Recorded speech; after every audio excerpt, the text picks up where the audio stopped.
In today's video, we're going to show you how we built this Father's Day gift. It's a customizable serving tray. It doesn't have to be for Father's Day, but it could be for any kind of occasion. So here we go.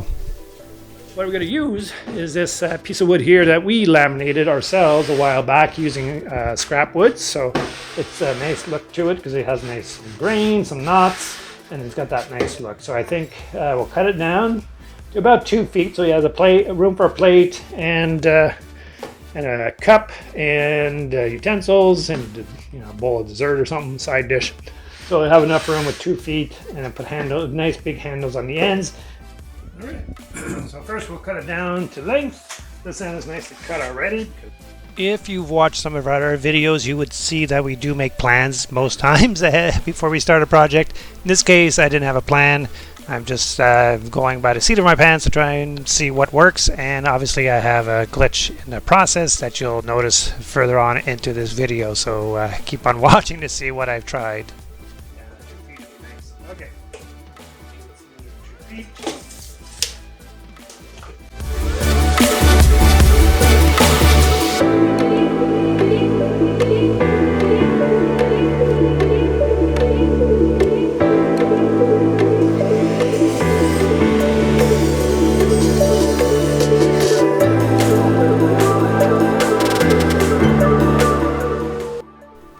My original plan in my head was kind of like, oh, I gotta make something for my dad for Father's Day, and because I just didn't want to just go out and buy something, so I was going to use some of the scrap wood and make like a ridge around the tray is what I was thinking of, higher ridge on the ends to have to make handles, and then a ridge at the back as well, just sort of as an extra guide, so that if something were to slide towards the back, at least it would catch it, and leave it open on the front.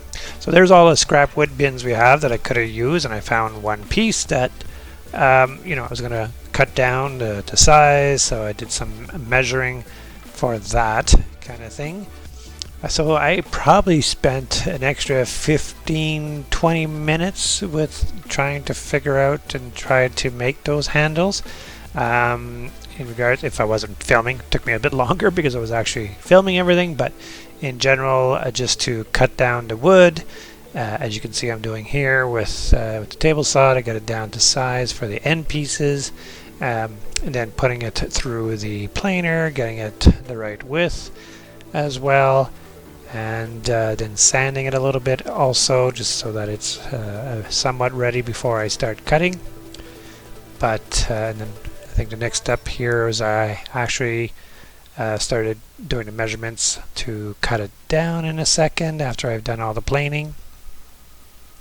There's the back ridge piece I was going to use, so I was just measuring to see how it would fit, and then I would be able to measure the sides as well.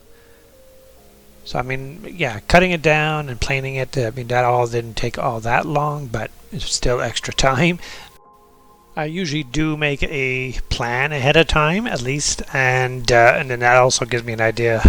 When I'm making a plan, I kind of gauge how long each part of that, each piece of that unit will take me to build. I'm able to sort of figure that out a little bit, just with experience. So here I was just drawing out, the basic form that I wanted for the handle to be made out of wood. Unfortunately, my bandsaw skills and my jigsaw skills are not the best, or it's definitely not the jigsaw. The bandsaw wasn't so bad. I could have fixed little errors that were made by the bandsaw, but that jigsaw we have is brutal. It just does not cut straight. The blade just moves around and goes sideways. Doesn't matter how slow I go and how delicate I am. You'll see here in a minute I'll have it all cut out, and it just looks awful. I would have to really do a lot of sanding, and to try and match up the other handle, it would just look pathetic. So because I didn't have as much time as I would have liked to do this whole project, I decided to scrap the idea of the wood handles on the side and the ridge, and just to go with door poles. On the tray, like so. So that way you can just grab it and break it.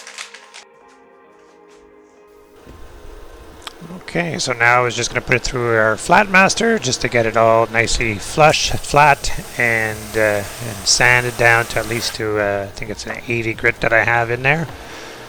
Just to clean it up, flatten it out. If you're not familiar, this is called a flat master, similar to a drum sander, except it's kind of like, of course, the cylinder is on the other side. Works great for flattening out pieces of wood and giving it a quick sanding down as well. So I plan to make a video about the Flatmaster just to give some highlights in regards to some advantages of it, maybe some disadvantages versus a drum sander, but haven't got around to that yet. So someday please come back and I will make a video about this one.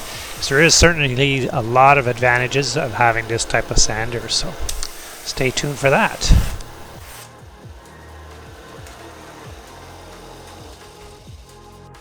Okay, the way I mark these is I put the screws in, when you can anyways. Put the screws in, measure where you want it to be, of course, middle. It's 12 inch, we'll go with 6 as center. And then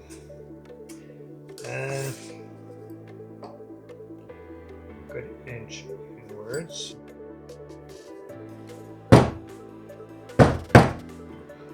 Give a little bit of an indent kind of thing.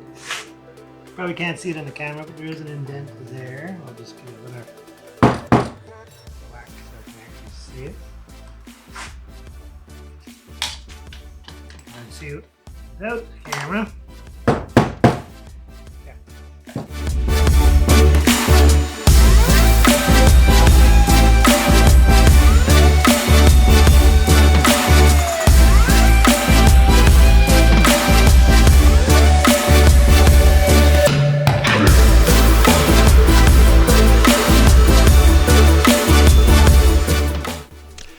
And then the next step is everyone's favorite part of doing woodworking, and that's sanding, and some more sanding.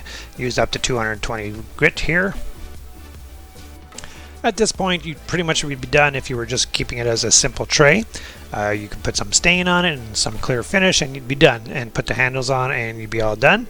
Decided to make this a personalized tray. Again, in this case, as you saw in the front, we had some writing and image on there. You could do whatever you want. I'm just going to show you the process here, but how we do it, which is very simple. If you have an inkjet printer, choose an image that you want, then you make a mirrored print onto the piece of plastic film, or wax paper would be ideal if you have it. I don't have any. What I had was just some plastic film, like a dividers that you can buy for binders and things like that. Whatever, where the ink won't even, like a transparency plastic would be ideal as well.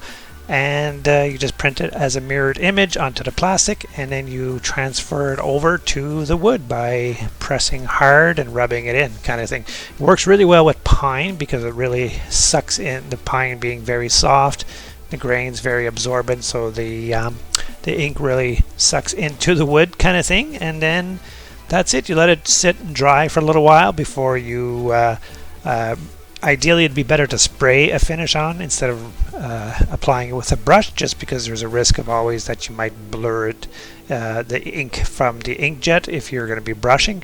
So I would suggest to use a spray, or at least a spray cans if you don't have a sprayer. And yes, it's a very simple process. The hardest is to find, the images that you want, and sizing them accordingly to the size of your project and things like that. So that takes a little bit of fiddling around. But once you have that figured out, it's very simple to transition or transfer that ink to your wood.